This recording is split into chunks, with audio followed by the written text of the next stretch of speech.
Welcome back everyone to another financial week here at Stay Fit and Active. In today's video, we're going to talk about financial values.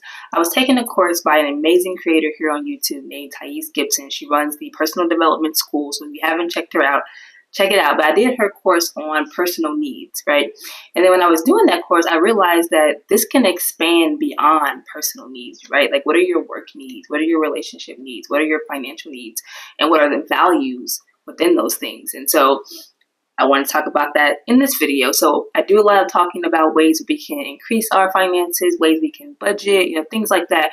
But when have you taken the time to actually identify what you value financially? Because when you can take the time to do that, you can really plan for your life better. How you spend your money, the kind of relationships you get yourself into, the kind of jobs that you take, are all of those in support of your financial values. And you can't really make that judgment if you have never sat down and wrote out what those values are. So we're going to talk about some of the common ones in this video, how to navigate that. So let's jump right in. First, I want to go ahead and say that even though you haven't put a word to your values, that your values are already there. So if you take a moment to just even look at your bank statements, what do you spend the most money on? That will tell you right there what you value. When you think about your behaviors and the way that you interact with something, we all operate from our system of values, whether we know what those values are or not. So take a moment and really just think about your behaviors and what you do, because that's going to give you a reflection on what you value. And also think about the emotions you felt when you were spending those monies. Maybe you spent a lot of money on bills, but how did you feel when you were spending that money, right? Maybe you spent a lot of money on outings, but how did you feel when you were spending that money? When you look at how much money you have spent on those things, are you like, wow, I'm so happy I spent so much money on eating out this month? Like, that's amazing. Or you look at that like, dang, I spent $500, you know what I mean? So it's just like, that'll also give you a feeling of like if you're operating outside of your values as well. So first one up, I would say, is financial security. That could be something that someone values very highly. So what that could look like in examples could be having a stable job that is bringing in income to keep you stable. That could be having some money in the savings account so that even in times of turbulent moments, you still have that financial stability and security to make it another month, 2 or 3. That could be ensuring that you have some kind of insurance, whether that's health insurance, car insurance, dental insurance, whatever, to also help you feel secure in any expenses you might need to pay. So if you're someone that values financial security, those things might be something that's very high on your list of how you want to direct a good chunk of your money. Another one, and this is one of mine, being financial independence and financial freedom. And again, what does that look like? Because a conversation I was having recently is that someone can have the same values, but the way they display that is completely different. If I say we both can say we value saving money, maybe I value saving money by investing a lot of my money and being risky with that. Maybe you value saving money and putting that in a safe CD or in a retirement account or an emergency fund. You see, so that's, even though we both value saving money, we're doing that in different ways, right? So when I'm talking about financial independence and financial freedom, to me that looks like being able to care for myself. Okay, so getting a roommate or living with a partner or living with a friend or whatever, doing those things because I want to, not because I don't have enough money to do those things by myself, right? Being able to take a trip because I want to.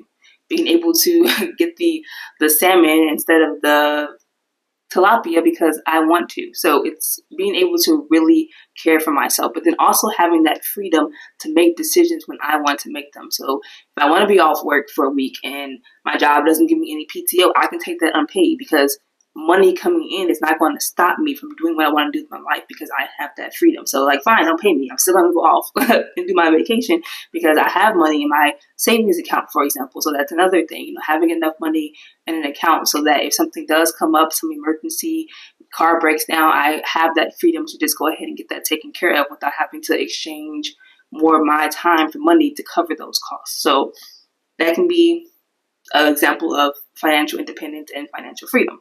For other people, it's experiences. They're and not just future experiences, like in the right now. So it's like being able to go out and go to museums and go to shows and travel locally or travel internationally, trying out new restaurants, having all these experiences and filling up that novelty cup and that adventure cup.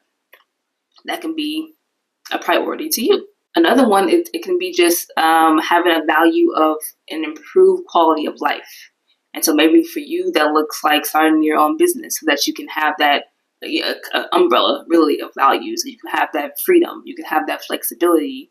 You can have not so much security because, with running your own business, you run a risk of months being good, months being bad. But let's be real, in most jobs, especially nowadays, everything's up to risk. Anyone can lose their job. So financial security can be a little difficult, but that could be a thing. So maybe just being able to keep your space how you want it, be able to afford, lavish living. That's what you want, luxury apartment, luxury home, but just really prioritizing your quality, having high quality things.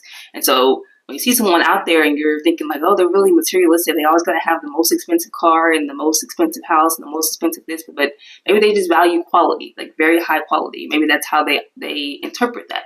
Because again, we look at things differently. I can value quality, but that to me, might not mean the high ticket item or the name brand item. That can be just longevity, something that's stable and secure and going to get me through for a long period of time. So like that to me is high quality. So these are subjective, right?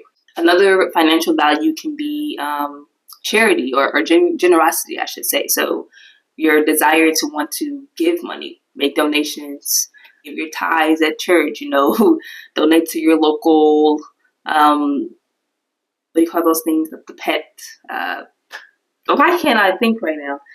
I'm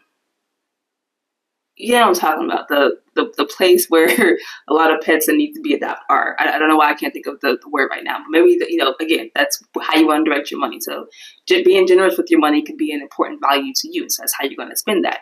And the last one I will give could be just like legacy, inheritance, maybe, right? So if you have children or nieces, nephews, whatever, but like your primary source and your value is leaving enough money for them to live off of, having something that's a stamp on your name that you can pass off to the rest of your family. I have an uncle, for example, and based on the conversations we've had, I find that I would say that he values legacy a lot because he's always talking about when I die, I want to leave this money to you guys. And like, I want you guys to have this and I want you guys to have this. So like to him, legacy sounds like it's something that's important to him, legacy and generosity, right?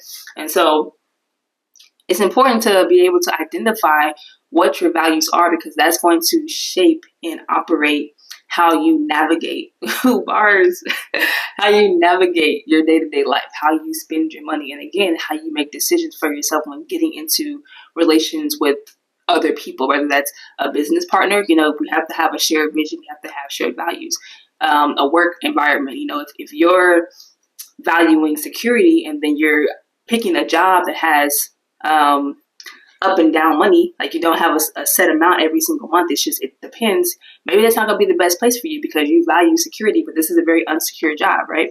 Or you're getting into a relationship or a friendship or whatever, and you're valuing leaving a legacy, for example, to your future. Maybe you don't have kids, but you want to leave all your money to your nieces and nephews, but then you're getting with someone who's like, I don't want to leave my money to my family. I want to spend my money now. Okay, we're butting heads on that. So getting real clear on your values is really going to help you make financial plans. It's going to help you make budgets. It's going to help you understand where you want to navigate your money. Okay, so that's my homework task for you. Really get clear. Think about this list. Sit down, write down what your values are, what that looks like to you, how you want that to express. And then just make sure all the decisions you're making in your life align with that vision so that you can always feel happy within yourself. That was a word. That's all I got for you today. So if you like this video, you know what to do. Give me that thumbs up. I'd highly appreciate it. The knowledge we gain is powerful, but it's knowledge we share that makes a difference. So share this video with someone who you feel could really use this kind of guidance in terms of figuring out what their financial values are. I'll catch you in my next finance week, but feel free to check out these other videos in the meantime. As always, don't forget to crush it.